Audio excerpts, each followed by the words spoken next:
c'est une évidence. Alors, c'est pas Famille Rurale qui vous dira le contraire.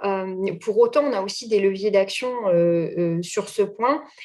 Il y a soit on attend, et c'est particulièrement vrai en milieu rural, où on a deux problèmes qui éloignent d'autant plus les consommateurs des services, d'autant plus en milieu rural qu'on a deux problèmes principaux qui sont les freins à la mobilité. Autant en milieu urbain, on a quand même un réseau de transport collectif qui est assez développé. En milieu rural, il n'y a pas grand-chose. Soit vous avez une voiture pour vous déplacer, soit ça se complique.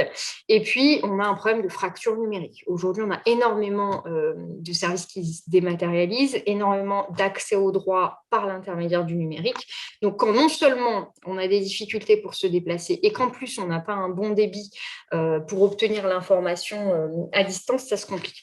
Donc, ce qu'on a fait à Famille Rurale, par exemple, l'année dernière, au moment du premier confinement, on a décidé d'aller vers. C'est-à-dire que si on attend que les consommateurs viennent à nous, ça se complique.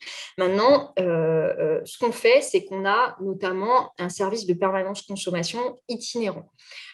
C'est-à-dire qu'on prend la tâche d'une commune en milieu rural et on leur dit le premier mercredi du mois, merci de prévenir les habitants de la commune qu'une permanence conso se tiendra dans vos locaux. Donc ça, déjà, ça facilite les choses. Et puis, le deuxième aspect sur lequel on agit, c'est cette fracture numérique.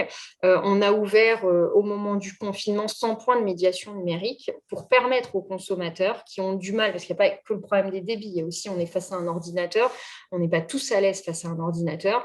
Et donc, on a des animateurs qui viennent avec le matériel et qui accompagnent les consommateurs en leur expliquant, par exemple, comment le process pour déclarer ses impôts, pour renouveler sa carte nationale d'identité. Comment on fait quand on est un consommateur et qu'on n'a que ce service via Internet. Donc, soit on le fait à la place, soit on propose des formations pour que plus tard, les consommateurs réussissent à se débrouiller par eux-mêmes.